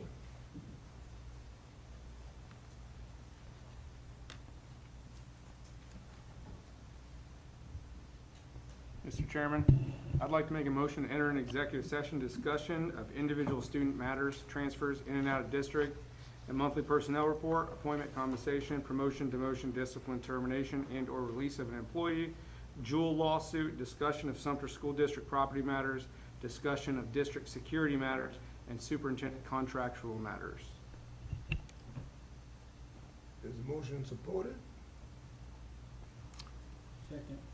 The motion is supported that we enter into executive session at this time to discuss individual student matters, transfers in and out of the district, monthly personnel report, appointment, compensation, promotion, demotion, discipline, termination, and/or release of an employee, Jewel lawsuit, discussion of Sumter School District property matters, discussion of district security matters, and superintendent contractual matters.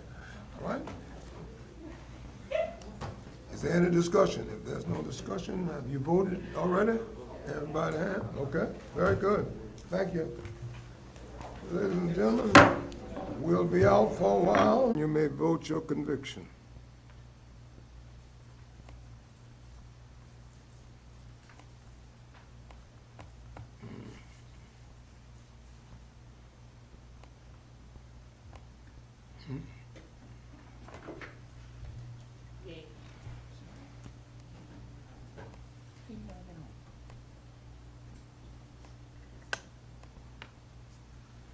Thank you. All right.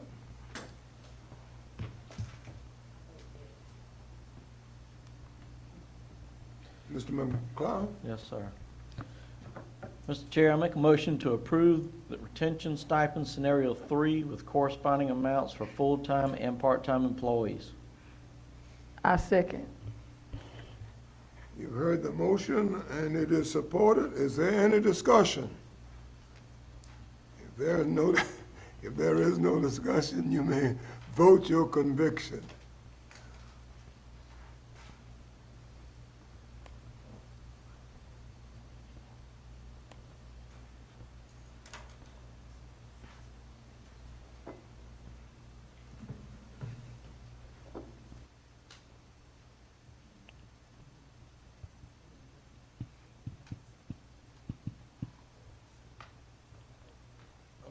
That first motion carried, and the second motion, Did you get my vote? I'm sorry, No, actually, it said not present at vote. Mrs. White, did you get the first motion? I got the first one, but I did not get the second one, or it disappeared. Okay, Can you give me your vote? the I second, vote yes. Matt, would you give the motion again? She just got. She got it? You got it?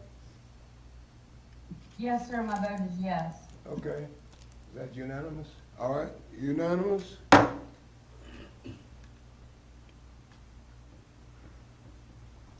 Mr. Chair, I motion that we approve the personnel report as presented for the August 28th, 2023. Mr. Chair, I second that motion. Motion is supported. Is there any discussion? If there is no discussion, you may vote your conviction.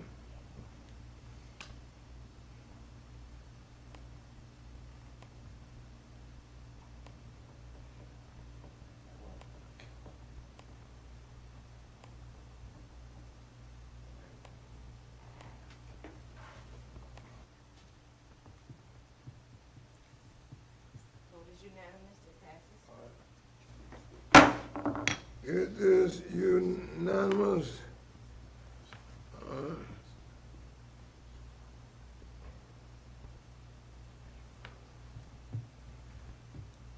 Item 8, the consent agenda shall stand approved unless there are objections. Are there any objections? None. It is approved, and we are adjourned at 10:36. God bless you. Have a good night.